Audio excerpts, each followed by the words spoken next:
Hola, bienvenido y bienvenida una semana más a Rendimiento Evolutivo. Hoy vengo con un episodio que me apetecía bastante hacer, y es que hablo con Frédéric Sabater, al que ya hemos tenido otras veces en el podcast, sobre ergodicidad. ¿Qué es ergodicidad? Bueno, lo explicaremos poco a poco en el episodio. Empezaremos con una definición general y luego iremos viendo cómo aplicarlo a la salud, al entrenamiento y a la investigación científica. Y la verdad, creo que os va a ser un episodio muy interesante. Por un lado, por las implicaciones que tiene este concepto, y por otro, por llevar al ciclismo o al entrenamiento deportivo pues estas ideas que vienen de la física o de la estadística.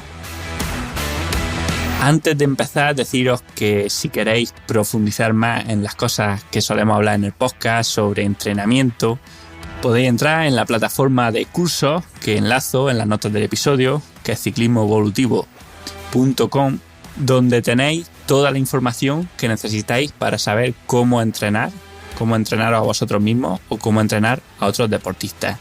Desde cómo hacer las series, por qué trabajar a una intensidad y no a otra, cuáles son los fundamentos del entrenamiento, por qué mejoramos, cómo periodizar las cargas, cómo analizarlas, cómo prescribirlas, cómo hacer el trabajo de fuerza.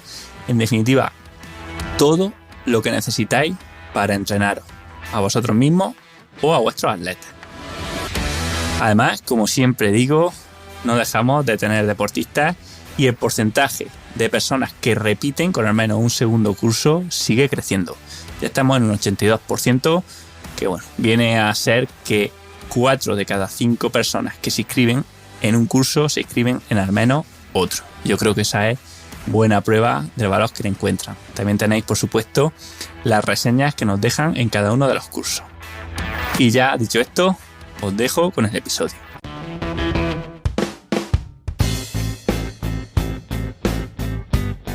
En el episodio de hoy tengo conmigo enfrente a Frédéric Sabater, que ya ha venido en otros podcasts. Hola, Frédéric.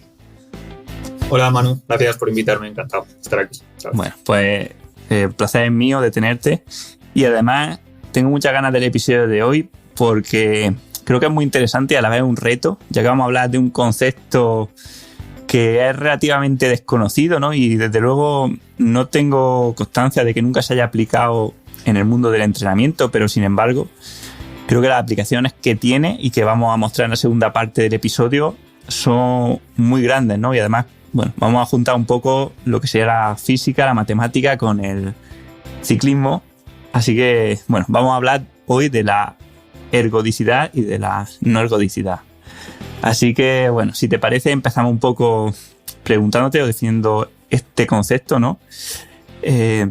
Bueno, quizás si quieres podemos empezar diciendo un poco cómo hemos llegado hasta este concepto. No sé tú cómo lo aprendiste o cómo llegaste hasta él. Vale, pues yo la primera vez que lo leí creo que fue cuando leí hace ya unos cuantos años, creo que fue en 2015, Antifrágil, de Nassim Taleb. Y era un concepto que explicaba ahí, lo explicaba un poco, lo explicaba y dije, mira, que es una cosa interesante. Y luego como que poco a poco me ha venido más veces, me ha aparecido más veces estando leyendo cosas, normalmente que no eran de entrenamiento, sino que eran de, pues no sé, si de tomar mejores decisiones y de tener cuidado cuando se toman las decisiones y gestionar el riesgo, por ejemplo. Entonces, que lo mismo, lo que tú dices, ¿no? Creo que tiene aplicaciones al entrenamiento, pero que en general no es una cosa que se utiliza, que se piensa, que se enseña, y que pienso que eso puede ser como mínimo muy interesante hablar desde la perspectiva teórica y de decir, vale, ¿y esto para qué sirve en el entrenamiento? Uh-huh. Exactamente, yo igual creo que lo vi en un capítulo de Skin in the Game de Taleb y luego fui profundizando y ya pues encontré los vídeos estos de Oleg Peter, ¿no? Que es un economista que utiliza la complejidad también pues, para la toma de decisiones. Luego el libro, ¿no? que te has leído tú de Luca de Llana, que se llama Ergodicity. Y bueno, vamos a empezar un poco explicando, ¿no? qué es esto de la ergodicidad. ¿Quién empieza? Empieza tú, da la definición general al principio. Vale. Bueno, podríamos decir que la ergodicidad es cuando al observar algo durante mucho tiempo podemos aprender todo sobre su comportamiento como si estuviéramos viendo muchos ejemplos al mismo tiempo. O sea, cuando una parte del conjunto se comporta de la misma manera que el conjunto a lo largo del tiempo. Esto ocurre, por ejemplo, en física, en las partículas, en los gases, ¿no? Cuando tú tienes un gas en una habitación, si sigues la trayectoria de cada molécula de gas, pues bueno, viendo un poco el comportamiento de la molécula estadístico, puedes saber el comportamiento de toda la habitación, ¿no? Entonces, como que podemos extrapolar la medida del conjunto solamente viendo una de las partes, mientras que algo no es ergódico cuando ocurre lo contrario, ¿no? Cuando, digamos que para saber qué está pasando dentro de ese conjunto, dentro de ese sistema, necesitaríamos saber qué está pasando con cada una de las partes del sistema, ¿no? Como el ejemplo de la ruleta rusa, ¿no? Que tú me contabas. Sí, vale. Entonces, yo creo que definición un poco más formal. Aquí nadie es matemático, así que si sale un matemático que nos diga en qué estamos equivocados, que nos lo expliquen, porfa. Pero la idea también es que si tú quieres saber, o sea, si tú tienes eso, un sistema, una cosa que estás midiendo para ver si es ergódica o no, la probabilidad, o sea, la media de lo que te sale al hacer muchas medidas a la vez es la misma que si haces una medida muchas veces. Entonces, el ejemplo aquí, vamos a jugar con la ruleta rusa o un dado. En la ruleta rusa tienes un revólver con 6 recámaras, ¿no? Y en un dado tienes un dado que lanzas del 1 al 6, ¿no? Entonces, la probabilidad que tienes tú de sacar un 1 con un dado es un sexto. Si el dado está bien, no está roto, ni trucado, ni nada, ¿no? Entonces, si tú tiras 1000 dados una vez, vamos a utilizar 6000 dados. Si tú tiras 6000 dados, cada uno de ellos una vez, más o menos te saldrán 1000 veces el número 1, ¿no? La probabilidad de que te salga 1 es solo 1. Si tú tiras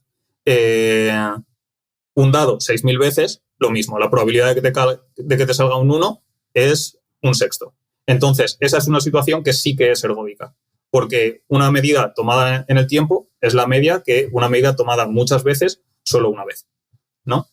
Entonces, la diferencia con la ruleta rusa es que si tú juegas a la ruleta rusa, si 6000 personas juegan a la ruleta rusa una vez, ¿qué pasa? Que 1000, o sea, la ruleta rusa, hay una bala en 6 recámaras, juegan a la ruleta rusa, una probabilidad de un sexto de morirse. Acabas con 1000 muertos. Pero si una persona sola juega a la ruleta rusa 6000 veces, la probabilidad es que siempre no puede acabar un sexto muerto, ¿no? Entonces, siempre acaba muerto. De hecho, es una cosa con la que estuve jugando hace unos días, pensando en la preparación del podcast.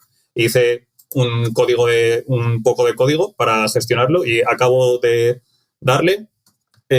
Si tenemos aquí alguien que juega 6000, tenemos a 6000 personas, o sea, sí, exacto, 6000 personas que juegan 100 veces a la ruleta rusa, ¿vale? De esas 6000 personas que están jugando 100 veces, el que más veces sobrevive 71. Entonces, jugando en la simulación que acabo de hacer.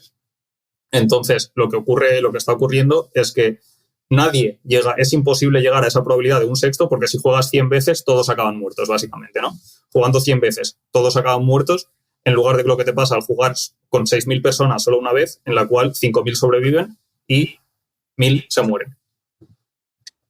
Claro, exactamente. O a nivel de jugador, si tú dices jugamos a la ruleta rusa, si ganas, duplica lo que tienes, si pierdes, te toca el disparo, te mueres.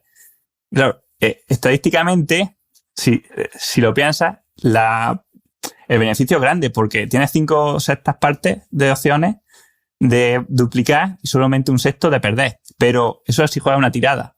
Si juegas durante 10 tiradas, lo más probable es que acabes perdiéndolo todo, ¿no? O también hay situaciones, ¿no? Que además la hablaremos ahora, que pueden ser ergódicas para el conjunto, pero no ergódicas para el individuo, ¿no? O para la parte. Por ejemplo, pues cuando va a un casino, para el casino, si tiene 1000 personas allí jugando, apostando, unos ganan, otros pierden, ¿no? Pero siempre se tienden a compensar. Pero para el jugador, para la persona que va, una vez se arruina, una vez pierde, ya no sigue jugando porque ya no tiene dinero que apostar, ¿no? Entonces esa persona se va arruinada y pierde, ¿no? Entonces, en el casino, digamos que es una situación ergódica y siempre tiene unos ingresos continuos y más o menos constantes porque tiene mucha gente, pero para la persona, si pasa mucho tiempo en el casino, no es ergódica y lo más probable es que llegue a un punto de ruina donde ya no puede seguir jugando, ¿no?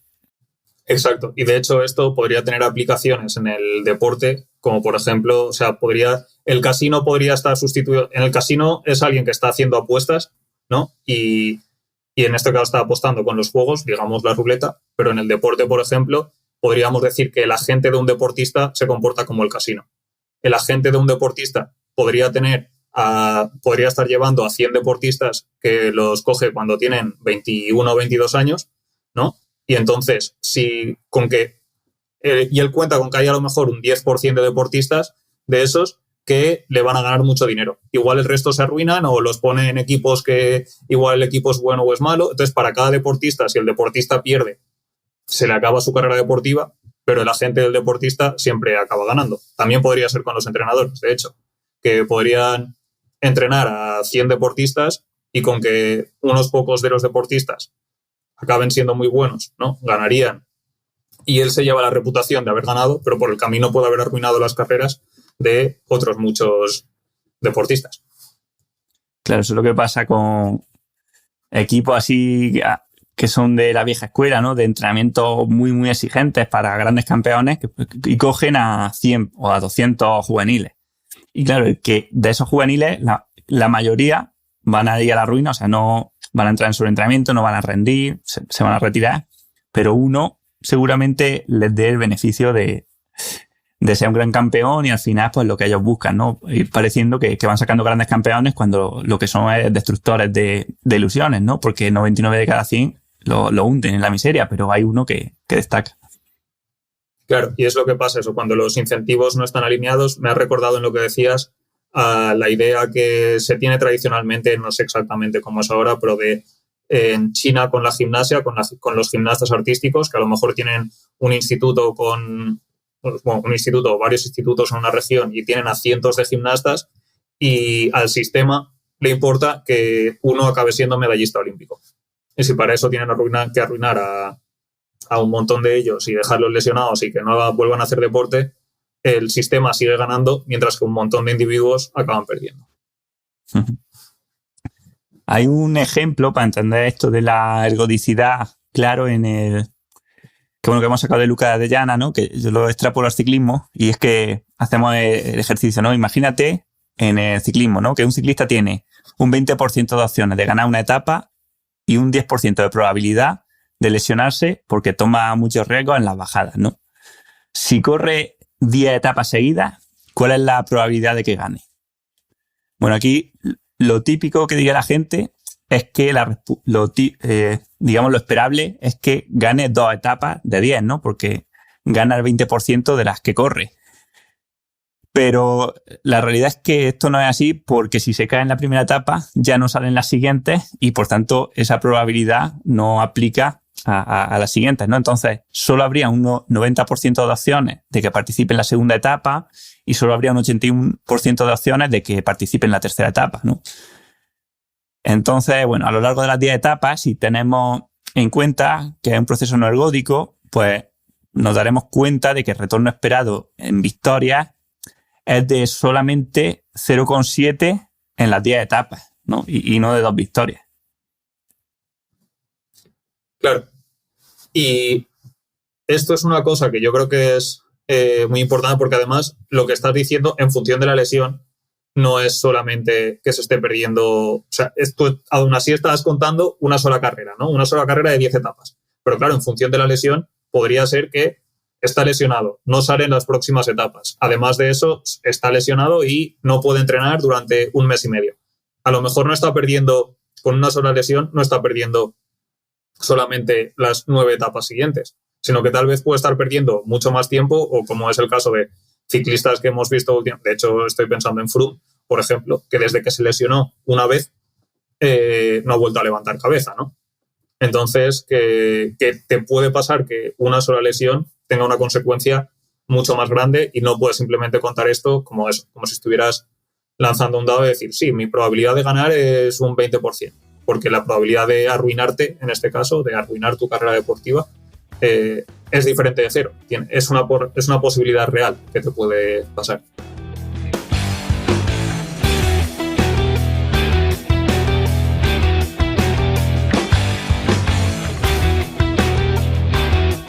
Totalmente. Al final es que los procesos como el entrenamiento o la competición sean no ergódicos, lo que nos hace es siempre intentar disminuir o evitar en todo lo posible el riesgo de ruina, que en este caso es el pegarte una opción y partirte varios huesos, el dejar el ciclismo porque estás quemado o lo que sea, porque lo que está claro es que cuando algo hacemos de forma periódica, si hay un riesgo de ruina, o sea, si hay un riesgo de que todo se vaya a la mierda, ¿no? Y que te quedes como en el casino que no puedes seguir jugando, si jugamos infinitas veces va a ocurrir, ¿no? O sea, incluso un riesgo que pasa muy, muy poco, no sé, incluso un eclipse. Un eclipse pasa cada 30 o 40 años. Pero claro, si jugamos de forma eterna, veremos infinitos eclipses, ¿no? Pues aquí ocurre un poco lo mismo. Por eso tenemos que ser, como dice Taleb, casi un poco paranoicos en las cosas que producen riesgos de los cuales no podemos recuperarnos, ¿no? Esos riesgos de cola ancha, como él los llama.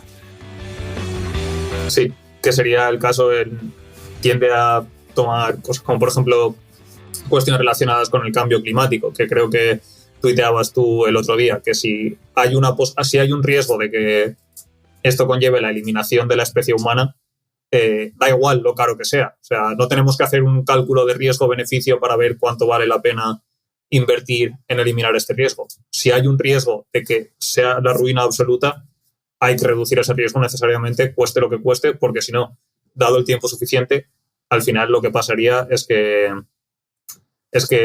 el riesgo de que acabe pasando eso, o sea, el riesgo de que acabe pasando eso con tiempo suficiente es 1 sobre 1, entonces acabará pasando. Nos arruinaríamos como especie y ya no se podría continuar jugando, ¿no? Exactamente. Podemos intentar ir llevándolo más al entrenamiento, ¿no? Porque hasta aquí la gente no sé si se habrán perdido. Pero bueno, yo creo que una forma... No, entonces... No, sigue. No, lo que iba a decir es que antes de pasar al entrenamiento, una cosa que quería decir, que es como resumen de lo que estábamos diciendo del ciclista que se cae en una etapa de cada 10, es que una diferencia muy importante entre los procesos ergódicos y los no ergódicos es que los ergódicos, como lanzar un dado, son reversibles. Si tú lanzas una moneda o un dado, ¿no? Pero una moneda que es más simple porque solo hay cara o cruz, tú lanzas y si una vez sale cruz, la siguiente vez te sale cara o no, pero vamos, siempre tienes la posibilidad de seguir jugando y que a la próxima te salga cara. Mientras que los procesos ergódicos no son reversibles. Una característica fundamental que tienen es esa irreversibilidad, porque eso, una vez te has arruinado, no puedes seguir jugando si estás en el casino. Una vez te has lesionado, no puedes seguir corriendo carreras. Entonces no puedes decir las gallinas que entran por las que salen, lo que pierdo hoy lo gano mañana. En los procesos no ergódicos eso no funciona y entonces el riesgo de ruina es mucho más real. Vamos al entrenamiento. Sí, bueno, exactamente, lo podemos llevar desde aquí, ¿no? Porque una cosa de la que tienen los procesos no ergódicos es que son dependientes del camino, ¿no? Esta propiedad de path dependence que hace que, como tú has dicho, oye, es que si te quemas, ¿no? Por ejemplo, llevándolo al sobreentrenamiento, si te quemas, luego volver al mismo estado no siempre es posible, ¿no? Sobre todo según hasta qué punto llegues de agotamiento y también qué consecuencias tiene, porque esto es una cosa que yo quería hablar porque lo veo mucho, ¿no? Gente que quiere hacer las cosas tan perfectas, quiere ir tan rápido, digamos, en nutrición, en entrenamiento, en la psicología, en todo, que lo que entra en una dinámica que no puede sostener en el tiempo, ¿no? Y que a corto, medio o largo plazo lo acaba llevando a agotarse mentalmente y abandonar el ciclismo, ¿no? O abandonar el entrenamiento. Este es un proceso que obviamente que no es ergódico, o sea, ya pierdes toda lo que había ganado hasta ahí porque llega el punto donde, digamos, mentalmente te arruinas, ¿no? No eres capaz de seguir. Y ya toda tu carrera deportiva, entre comillas, ya va a estar limitada a partir de ahí, ¿no? Y es lo que pasa también muchas veces con chavales jóvenes que en juvenil a lo mejor compiten, luego la dejan un año, 2 o 3 por la fiesta o por lo que sea. Y luego cuando te quieres reenganchar, ya no puedes pasar a correr. O bueno, las opciones que tienes de correr en profesionales son muy, muy, muy reducidas y cada vez más, ¿no? Y yo creo que esto lo podemos Claro, ver porque así. te has perdido. Sí, sí, exacto. Te has perdido cosas importantes por el camino porque, exacto, en un proceso ergódico, en teoría, volviendo al ejemplo teórico más simple, ¿no? Que es lanzar una moneda. Tú en cualquier momento, si cara es ganar, en cualquier momento puedes lanzar una moneda y que salga cara, independientemente de lo que hayas estado haciendo la semana pasada o el año pasado, ¿no? O si has lanzado muchas monedas o si nunca has lanzado una. Pero en cambio, en el entrenamiento, lo que haces hoy depende de lo que hiciste ayer, que depende de lo que hiciste la semana pasada, que depende de lo que hiciste el mes pasado o el año pasado. Entonces, como es un proceso acumulativo, no puedes simplemente volver como si nada hubiera pasado, sino que cada vez que vuelves tienes que volver a crear ese camino y todo lo que has hecho depende de todo lo que has hecho en el pasado. Esto yo creo que además es muy importante para los entrenadores, que lo debemos tener en cuenta porque implica que no se puede y no se debe entrenar igual a la gente en función del camino que llevan en el pasado. Que, o sea, no todo el mundo llega a un entrenador en las mismas condiciones, entonces, claro, el entrenador obviamente tiene que adaptar el entrenamiento para las condiciones, para el camino anterior que ha llevado su deportista. Esto, por ejemplo, en el tema de lesiones, creo que también nos puede indicar un poco, o sea, yo siempre tengo una duda, ¿no? De, oye, ¿qué es mejor? Entrenar más frecuente, pero un poco menos intenso, ¿no? A la misma dosis de entrenamiento.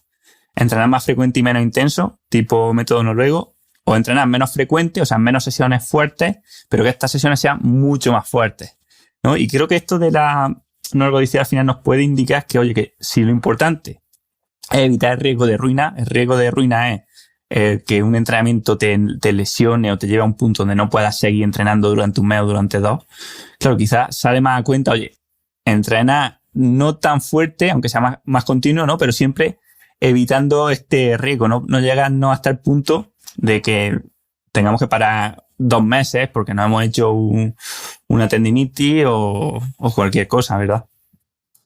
Sí, y esto además es que una cosa es en ciclismo, y en ciclismo estoy seguro que se nota, tú lo sabrás mejor que yo, pero yo que sobre todo entreno, me fijo más y mi mundo es más el correr. En el correr esto se nota muchísimo. Que en el correr hay veces que, o sea, que lo he visto yo, lo he vivido yo en persona y le ha pasado a un montón de deportistas que conozco, que hacer una serie más, y es simplemente eso, en un entrenamiento, una serie más es la diferencia de perder 2 semanas o 2 meses de entrenamiento. Porque estás ahí que si te hubieras ido a casa no hubieras perdido nada. O sea, si me lo voy a inventar, hacer 6 series de 5 minutos o 6 series de 1000 metros, y que la diferencia entre haber hecho, o sea, tienes una molestia, ¿no? Y además, lo peor de esto es que a posteriori siempre lo sabemos los deportistas, ¿no? Dices, buah, es que no debería haber hecho la última porque me notaba que no sé qué, ¿sabes? Entonces, esta sensación de que no debería haber hecho la última o no debería haber apretado tanto en la última, porque simplemente eso, llegas a la quinta, te notas una molestia en un tendón, en la rodilla, en el tobillo, en lo que sea, y simplemente haciendo una más, te arruina los 2 meses siguientes. Entonces, si no te dejas por hacer esa serie, simplemente vuelves a meter un entrenamiento con intensidad 2 días, 3 días después, dejando que el cuerpo se recupere de eso, ya podría haber sido suficiente como para eliminar el problema. Igual incluso haciendo más, no sé, yendo al fisio y que te vea y dando un masaje o lo que sea, ¿no? Pero el aumentar solamente un poquito más la carga en esos casos, que en realidad es concentrando la carga, ¿no? Tu pregunta real ¿es mejor concentrar la carga o repartirla y diluirla entre las sesiones de la semana? Y yo creo que especialmente en el correr por la carga mecánica, pero que sí que tiene mucho sentido la idea de diluirla y no intentar eso, sobrecargar tanto en una sola sesión, porque además lo que ocurre es que la probabilidad de daño de cada sesión aumenta. O sea, con la carga. O sea, hacer 8 series no tiene, o sea, hacer 10 series no tiene un 25% más de riesgo que hacer 8 series. He dicho 18, creo, ¿no? O sea, 10 series no tiene un 25 más de riesgo que hacer 8 y luego de pasar de 10 a 12 series y media sería, o sea, pasar de 10 kilómetros a 12 y medio. Si estuviéramos hablando de esto, no vuelve a tener un 25% más de riesgo. Ese riesgo aumenta de forma no lineal y a medida que se aumenta la carga. Y eso, claro, es más arriesgado a medida que intentamos concentrar más la carga y tenemos mucho más riesgo de lesión y de ruina, de tener que dejar de entrenar por esa lesión. Exactamente, eso lo hablamos mucho, ¿no? La no linealidad, o no es lo mismo a nivel de lesiones, correr cada día 10 kilómetros que hacer solamente un día a la semana, pero ese día hacer 70 kilómetros corriendo, ¿no? Pues sabemos que en el segundo caso la probabilidad de lesión aumenta mucho más aunque estás corriendo los mismos kilómetros. Claro, en efecto. Entonces, esa concentración tiene ese problema. De hecho, hay una historia antigua, no sé si era de Grecia o así, ojalá lo hubiera visto bien porque me acordaría de que el rey no sé quién, pero que había un rey y su hijo hizo algo malo, entonces el rey que era justo dijo, no, a mi hijo hay que castigarle por esto, y hay que castigarle y va a ser aplastado por una piedra. Y tenía una piedra de, yo qué sé, 100 kilos, y le iban a tirar la piedra encima. Y entonces, cuando llegó el día de la sentencia, el rey estaba ya preocupado porque decía, es que es mi hijo en realidad, ahora que ya no estoy enfadado me sabe un poco mal. Y entonces su consejero le dijo, ¿y si le tiras la misma piedra pero antes de eso la rompes en trocitos? Y entonces lo que hicieron fue tirarle la misma piedra de 100 kilos, pero la rompieron en guijarros pequeñitos, le cayó encima una lluvia de grava y no se murió, ¿no? Y es esa idea de que, o sea, eso se aplica igual al entrenamiento. La misma idea que tú puedes chocarte 100 veces a 1 kilómetro por hora con el coche y no pasa nada, pero te chocas solo una vez a 100 kilómetros por hora y probablemente te mueras, ¿no? Te chocas contra un muro a 100 kilómetros por hora, probablemente te mueras y el coche se destruye.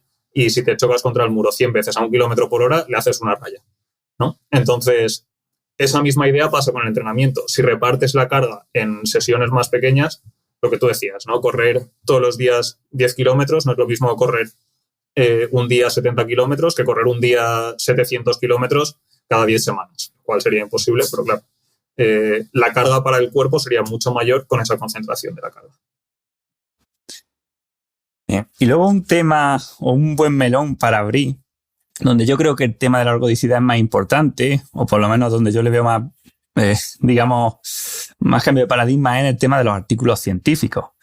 Y es que, claro, tenemos aquí un buen problema porque creo, ¿no? Y corrígeme si me equivoco, pero muchas veces tomamos conclusiones de los artículos científicos pensando que son, en ciencia del deporte o en salud, pensando que son procesos ergódicos, cuando por supuesto que no lo son, ¿no? Y yo creo que hay dos fuentes de pérdida de esta ergodicidad. Una que sería la interpersonal, o sea que dentro, aunque el promedio, un grupo promedio, bueno, hay tres fuentes. Una sería la interpersonal, ¿no? Que un grupo promedio puede tener una respuesta, o sea, que mejora un 2% con un estímulo de 12 semanas, pero cada individuo tiene una respuesta diferente. Luego estaría el intraindividual, que tú repites ese estudio en ti mismo y aunque de media, ¿no? Imagínate, el estudio es hacer un entrenamiento de umbral. Aunque de media mejores un 0,02% cada sesión, habrá sesiones que te hagan empeorar y sesiones que te hagan mejorar, ¿no? Porque tú ya no eres el mismo que la sesión previa, ¿no? Y llevas ese background. Entonces la pregunta que tengo aquí apuntada para hacerte, Frederic, como investigador, ¿se tiene esto en cuenta en los artículos científicos? No, en absoluto. Además, me hace gracia porque la pregunta me la pusiste escrita, la voy a leer. ¿Son conscientes los científicos de esta no ergodicidad a la hora de sacar conclusiones de sus estudios, de los artículos científicos?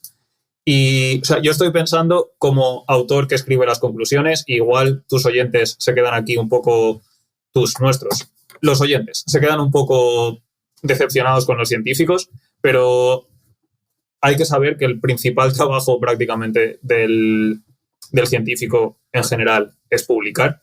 Y muchas veces las conclusiones se ponen porque te las piden. Porque hay veces que las conclusiones deberían ser simplemente hemos hecho esto y ha pasado esto, pero generalmente lo que se intenta poner en las conclusiones para sonar que tiene más impacto, que es importante lo que has hecho, es decir, cuando se hace A ocurre B, ¿no? Como generalizando.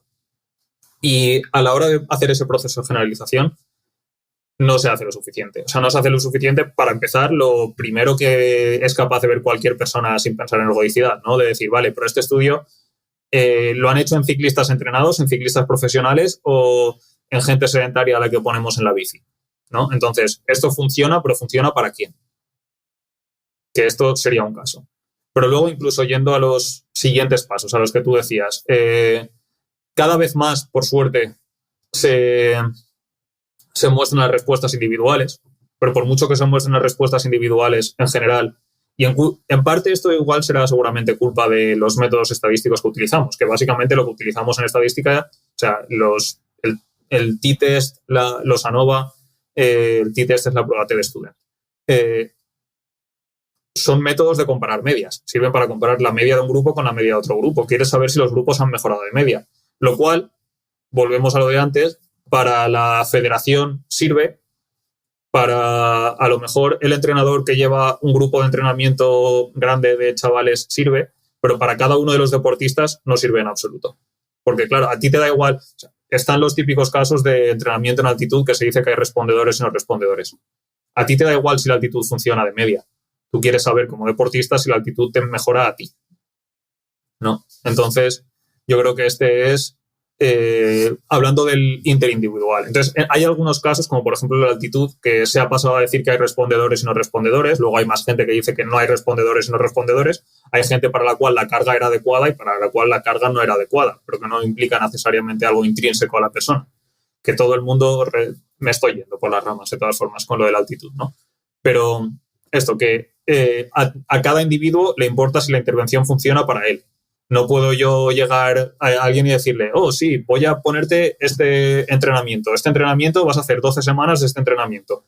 Y después de 12 semanas comprobamos o tiene una competición, hace un test y está peor. Me dice, oye, estoy peor. Y entonces me dice, estoy peor. ¿Por qué hemos hecho este entrenamiento? Y digo, es que de media funciona para la gente, ¿no? Lo cual está muy bien en teoría, pero en la práctica, o sea, no sé si eso es lo que el científico, la caricatura del científico diría, ¿no? Porque realmente los científicos tampoco son así, pero la caricatura del científico diría, bueno, es que de media funciona, lo hemos hecho y funcionaba de media para la gente. Y dice, sí, bueno, igual funcionaba, pero es que la media te puede salir positiva si funciona para el 60% de la gente y no funciona para el 40% de la gente. De media funciona, ¿no? Si el 60% mejora en un 10% y el 40% empeoran un 10%, de media el resultado es positivo.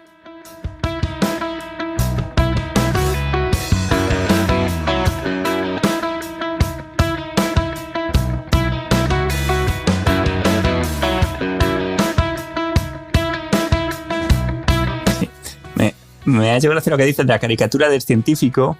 Yo que hablo con vosotros, más contigo, pero con tantos científicos que han venido, o sea, yo creo que la mayoría, por no decir todos, entienden bien este problema, ¿no? Y no te dirían que tienes que entrenar en base a la media del artículo, bueno, la mayoría. Pero sí que el problema lo veo más en el cientifismo, ¿no? En gente sin ese background científico que se ponen a coger datos de artículos, ¿no? Datos de promedio y lo plasman en una infografía de Instagram o de Twitter o de no sé dónde, ¿no? Y diciendo, este es el entrenamiento que tienes que hacer porque se ha visto que mejora un 4% tal, ¿no? Y lo que decimos, ¿en quién mejora? ¿En qué momento de tu temporada o de tu vida mejora, ¿no? Porque incluso aunque te mejore en un momento, no te mejora en otro. Y luego otra cosa, ¿no? Que es la que se me ha olvidado antes, ¿no? La escala esta temporal, es que puede haber un sesgo hacia, digamos, intervenciones que sean muy agresivas en el corto plazo, porque la mayoría de estudios duran 8, 12 semanas, 16 como mucho, ¿no? Pero son cosas cortas. Entonces, claro, hay muchos programas de entrenamiento que te pueden dar mucho beneficio a corto plazo a costa de un riesgo o de un perjuicio futuro que no aparecerá, ¿no? Y bueno, me viene a la cabeza pues estudios a lo mejor con series muy exigentes, ¿no? Series de consumo de oxígeno o dietas muy altas en hidratos de carbono todo el tiempo, ¿no? Antes, durante y después, ¿no? Que son cosas que en el tiempo del estudio te va a hacer mejorar y cuando tengas los problemas ya no lo estás midiendo, ¿no? Entonces aquí tenemos otra dimensión más de que nos falta conocimiento dentro de los estudios, ¿no? Y ya llega un punto que digo, hostia, no sé hasta qué punto de verdad podemos decir que hay algo en el entrenamiento que podemos decir que está científicamente demostrado o no. Claro, y yo creo que ese caso, por ejemplo, sí que es un caso en el que los científicos, como mínimo a la hora de escribir el paper, no sé yo qué te dirían a la hora de realmente recomendar el entrenamiento, pero a la hora de escribir, cuando escriben las cosas, sí que caen en este problema de la no ergodicidad. Porque asumen que básicamente lo que decíamos antes, ¿no? Que la media, o sea, tomar muchas medias a la vez, tomar la media de 10 personas que entrenan 12 semanas es lo mismo que tomar la media de una persona que entrena 120 semanas. ¿no? Entonces, si 10 personas entrenan 12 semanas y de media mejoran un 10%, eso implica que 100 personas, o sea, que una persona que entrena 120 semanas hace la misma intervención 10 veces seguida, mejoraría un 10% cada vez, con lo cual lo llevaría a un 100 no sé cuántos por cien de lo que estaba al principio. Y eso cualquiera que haya entrenado a alguien sabe que no es el caso. Que, bueno, cualquiera que haya entrenado a sí mismo, ¿no? Que empiezas, mejoras más y luego mejoras menos. Especialmente cuando metes una intervención nueva. Entonces, esto yo creo que sí que ocurre cuando se intenta trasladar de eso. El científico ha decidido, vale, digo que este entrenamiento funciona mejor que este otro. Pero además está luego el hecho de la comparación entre cómo entrenan los deportistas buenos, ¿no? Por ejemplo, la cantidad. Porque cualquier estudio que hagas, básicamente, te va a decir que lo otro que se mide, que siempre es de más intensidad, es mejor que el entrenamiento de baja intensidad, siendo rodar, pues no sé, en bici, irse a rodar a un ritmo que puedas hablar, podríamos hablar de umbrales y tal, pero vamos, el entrenamiento de resistencia de base, resistencia fácil, no sé, como queráis llamarlo, ¿no? Entonces, siempre sale que lo otro, el entrenamiento más intenso, y el entrenamiento más intenso puede ser del sprint interval training, que son a lo mejor repeticiones de entre 10, 15, 30 segundos a tope, hasta las series de V2 Max, incluso las series de umbral. Siempre funciona mejor. Lo que pasa es que, claro, tú puedes estar haciendo... Es que hay algunos estudios que tienen a la gente haciendo 4 días a la semana series de V2 Max durante 8 semanas. Pero si tienes a 12 personas haciendo eso durante 8 semanas, puedes tener a una persona durante 100 semanas, 96 semanas haciendo lo mismo. Probablemente no, sobre todo corriendo. Corriendo yo te aseguro que te lo cargas. O sea, que se va a romper por alguna parte o tienes a la persona con más suerte del mundo. O en la dieta. En bicicleta probablemente tampoco, porque acabará quemado. Exactamente, en las dietas, ¿no? Dices, vamos a hacer la dieta cetogénica, vamos a hacer esta dieta restrictiva. Y obviamente que en 12 semanas va a mejorar sus marcadores de triglicéridos, de glucosa, de proteínas reactivas, etcétera, pero lo va a aguantar un año, ¿no? Y esta es la clave, ¿no? Y para que aguante el año ya tiene también un poco que integrar este estímulo con su contexto, con su vida normal. Y es lo que pasa con la dieta, ¿no? Que siempre digo que el hambre siempre gana y que el éxito de una dieta debería ser cuánto peso has perdido a los 2 años, porque es que es muy fácil en 12 semanas, si motiva bien a la gente, que hagan lo que quieran, pero ¿qué pasa en el futuro, no? Sí, claro. Yo creo que, por ejemplo, el hecho de la dieta... Habías puesto un tuit esta mañana que hablaba de cosas que no son salud, y una de ellas era como no poderte ir a comer con tus amigos, ¿no? O lo que sea. O no poderte ir a entrenar, no poderte ir a comer con tus amigos. Y claro, el meter eso dentro del plan de entrenamiento, o sea, de hecho, lo de no poder entrenar con tus amigos, con tu grupeta, con tus colegas, es un problema que tendría si repites el estudio de no sé cuántas semanas, porque esos estudios además muchas veces se hacen en el laboratorio. Y además de esto, miden en el laboratorio, no miden en el mundo real, ¿no? Pero que haces esto y dices, lo puedes repetir tanto tiempo en esas condiciones, que son unas condiciones muy estrictas, que se puede hacer durante una temporada, pero es incluso, o sea, quiero decir, en este factor temporal estamos contando incluso que se puede repetir. O sea, que realmente el deportista es capaz de hacer 100 semanas de esa intervención, cuando eso a lo mejor no es cierto. A lo mejor no puede hacer 100 semanas de esa intervención. Es incapaz de completar las 100 semanas de esa intervención. Entonces, por supuesto, esa intervención no es mejor que otra que sí que puedes hacer durante 100 semanas. Exactamente, y que a veces optimizar al extremo puede ser negativo, ¿no? O sea, por ejemplo, siempre hablamos de esto de Pareto, ¿no? De que, bueno, pocas cosas que te dan mucho beneficio, ¿no? O que, digamos, que puedes conseguir casi la mayoría del beneficio con no tanto trabajo. Pero bueno, la gente dice, bueno, pues si aparte de las cosas bien hechas, hago también todas las demás, todos esos marginal gains, y me esfuerzo al 100%, voy a poder conseguir ese 100%. Pero claro, se olvidan de riesgo de ruina, de la no ergodicidad. En el momento en que, si tú ya estás trabajando al 100% todo lo que puedes y aparece algo en tu vida inesperado, un evento, una perturbación que no te esperas, pues como el que llene todas sus horas del día con tareas de trabajo y de repente se le rompe la lavadora y explota, ¿no? Mentalmente, y le da una crisis porque no tiene tiempo de ponerse a arreglar la lavadora y al técnico y a lo demás, ¿no? Pues eso pasa cuando tú optimizas mucho y quieres ir al 100%, lo que pasa es que eres menos adaptativo, no te puedes adaptar a lo que te venga, que te va a venir seguro.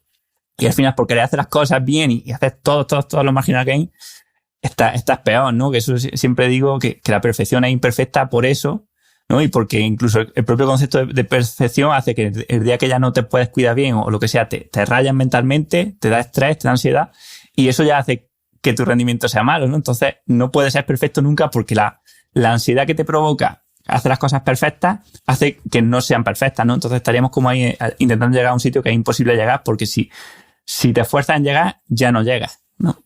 No sé si me explico. Sí, yo creo que sí, y que es muy, o sea, que me ha gustado lo que has dicho respecto a esto. De hecho, en el libro de Codicity, el Luca Delana hablaba de la idea de que él siempre se deja en el trabajo unas horas, o sea, no se pone faena para los viernes por la tarde. Él a lo mejor se organiza la semana, ¿no? Tú te organizas tu semana de trabajo y te organizas la semana, vale, pues el lunes voy a hacer esto, el martes esto, el miércoles tal, pero el miércoles por la tarde no se pone reuniones, no se pone cosas que tiene que hacer, porque y además es casi siempre, cuando no le ha dado tiempo a hacer una de las cosas anteriores, entonces él puede absorber esa carga extra, o sea, se puede adaptar y absorber esa carga extra durante esos días, porque para él su trabajo es no ergódico, porque si tiene un cliente con el que no llega a tiempo con el proyecto que le había dicho para tal fecha, ¿no? Igual pierde el cliente y lo pierde para siempre. Entonces eso sería un problema, perder el cliente para siempre.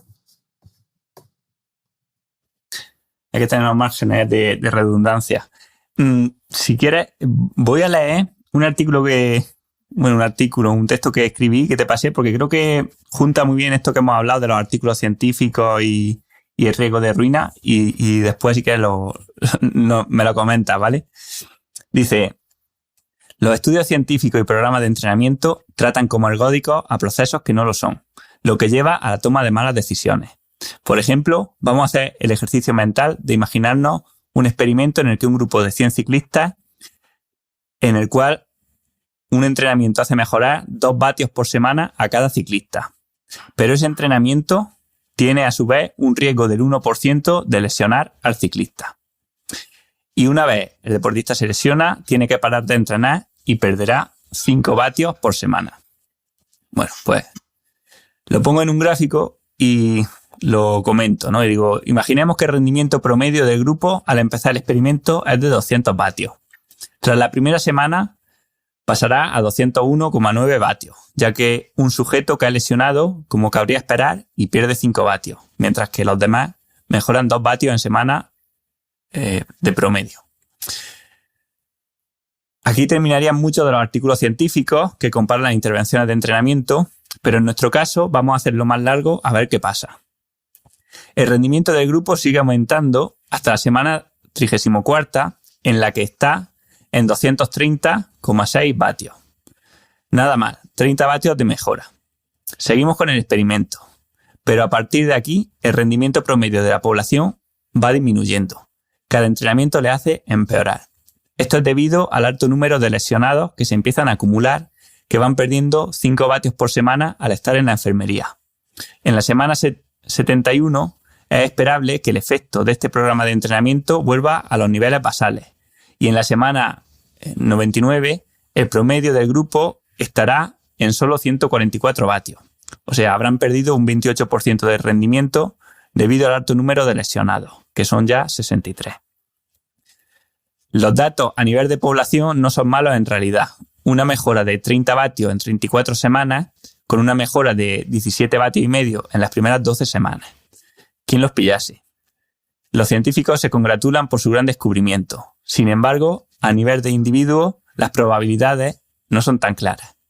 Y aquí es donde aparece la no ergodicidad.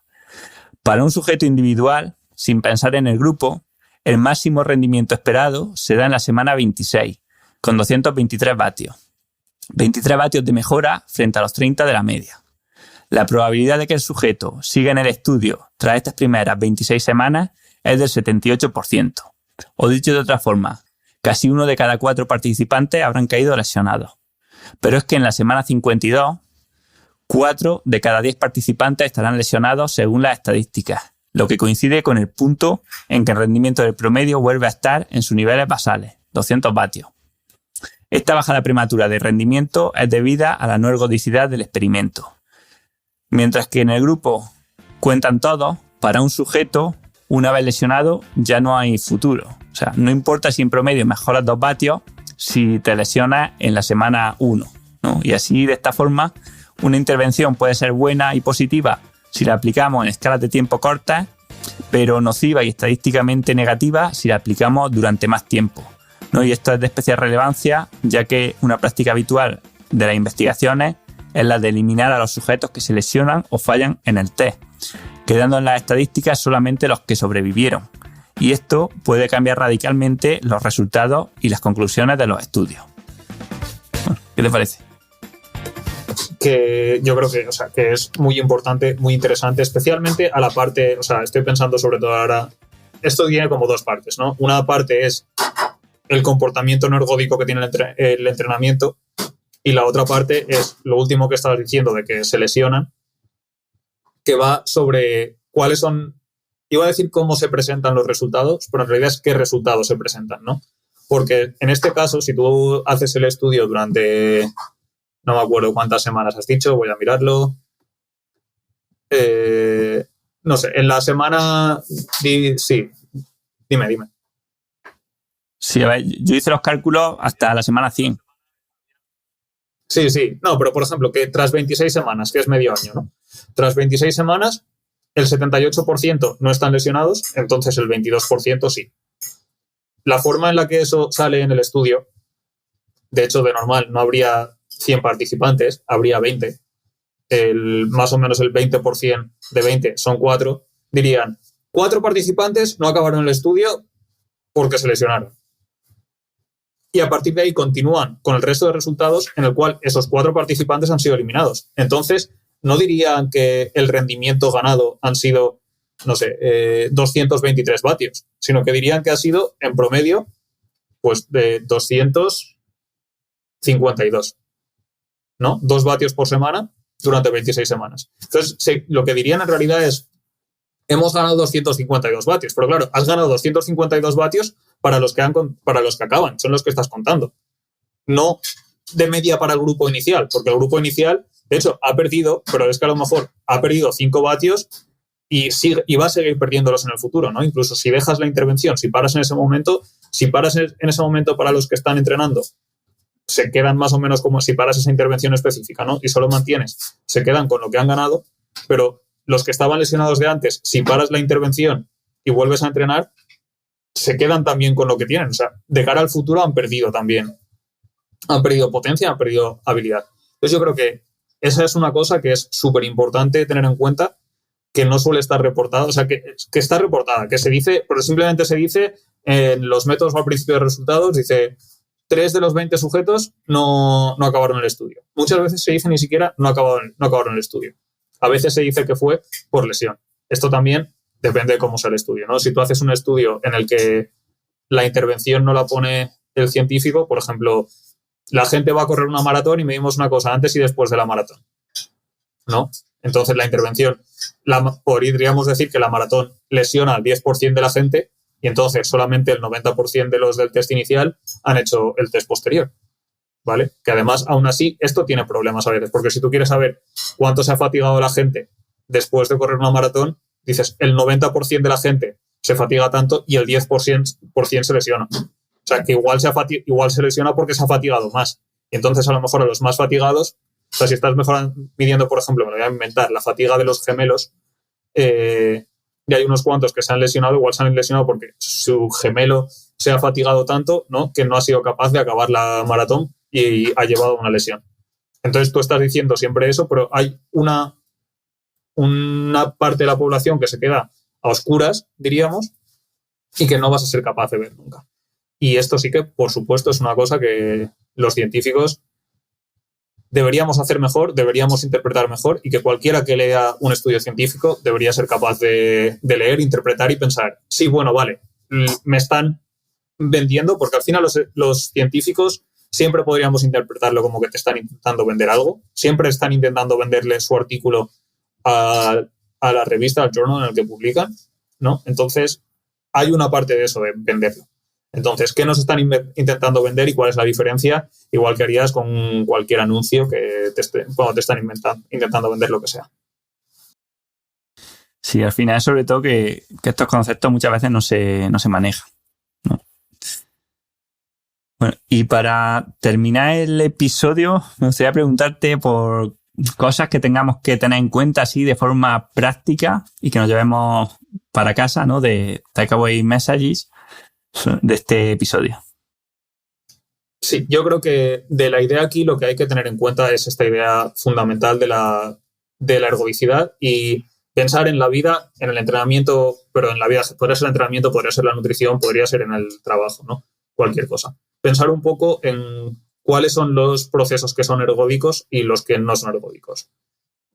Spoiler, casi todos son no ergódicos en la vida real. Porque hay muy pocas cosas que sean jugar en el casino como juega la banca o lanzar monedas, ¿no? Entonces, los procesos son no ergódicos porque son procesos que tenemos que repetir en el tiempo y si tenemos que repetir en el tiempo, mientras que el riesgo no sea cero, al final nos vamos a encontrar con el riesgo. Entonces, tenemos que tener en cuenta que estos procesos tienen propiedades como, por ejemplo, que son irreversibles y si son irreversibles tienen un riesgo de eso. Tú estás intentando entrenar para una maratón o para una marcha ciclista. La probabilidad de lesionarte no implica que, hoy me lesiono, hoy me quedo a cero, pero la semana que viene vuelvo y estoy donde estaba. No es así. Hoy me lesiono, igual me paso 3 semanas sin entrenar y después estoy mucho más abajo, ¿no? Entonces no puedes revertir hasta el punto donde estabas. Reviertes mucho más atrás si tienes suerte. Si no tienes suerte y vas demasiado rápido en una curva y te sales de la carretera, a veces es por tu culpa, a veces se te cruza un ciervo y te caes igual, ¿no? Pero entonces a lo mejor acabas revertido a que, no sé, la gente se muere y se queda en silla de ruedas y también es una posibilidad. Y esas cosas no son reversibles, o sea, porque tu FTP puede pasar a ser 0 para siempre, para el resto de la eternidad, ¿no? Entonces, por un lado está esta idea de la irreversibilidad. Qué oscuro me ha sonado eso.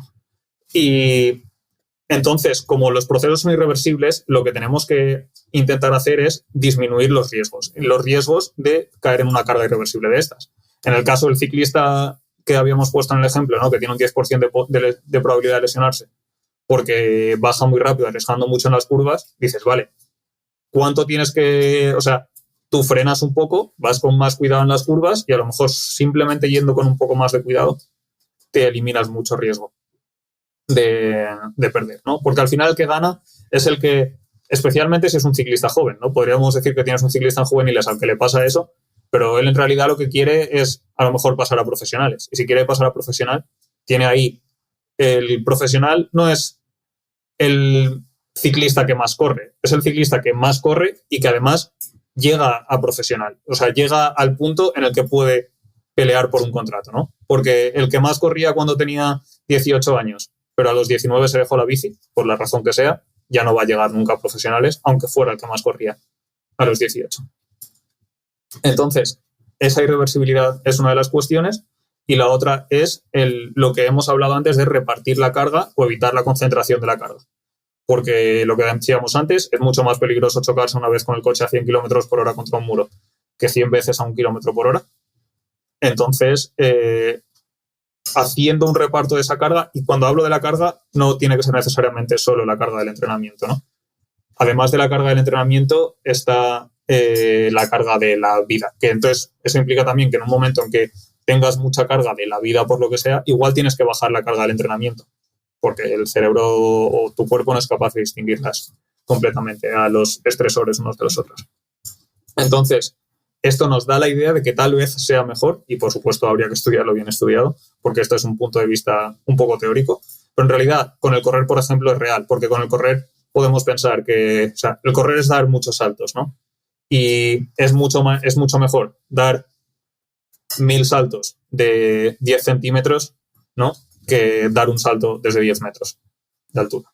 O puedes dar 100.000 saltos de 10 centímetros y es mucho mejor dar 100.000 saltos de 10 centímetros, que igual es correr, aunque sean 5 centímetros podrías dar el doble, que saltar una vez desde 100 metros, ¿no? Entonces es mucho más peligroso saltar una sola vez desde 100 metros. Entonces, sabemos que hasta cierto punto, como mínimo, esto es cierto, probablemente en la concentración de la carga de lo que estábamos diciendo, de hacer pocos entrenamientos pero muy, muy, muy, muy duros, puede tener más riesgo que hacer más entrenamientos un poco menos duros repartiendo un poco la carga.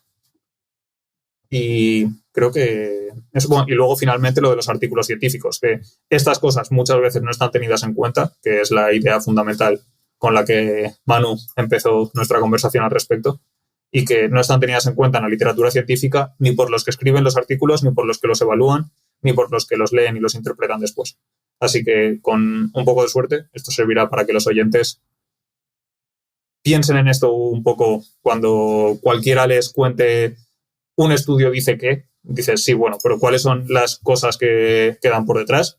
No quiero sonar anticientífico con esto, que yo soy el primero que soy científico, pero que es una cosa que hay que tener en cuenta a la hora de interpretar y no simplemente quedarnos con la idea de la conclusión del resumen en una frase de un artículo, porque puede estar escondiendo muchas de estas cosas.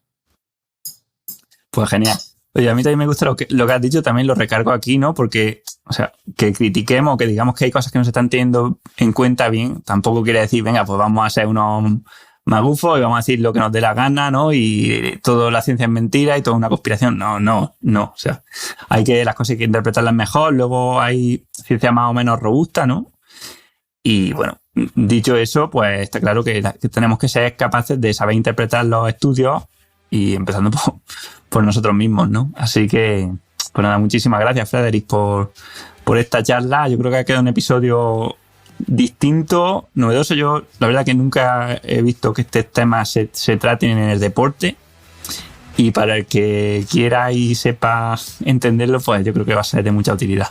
Sí, un poco raro, pero tal vez. Pero espero que, no sé, espero que guste. Ya me contarás cómo va la gente que lo escucha.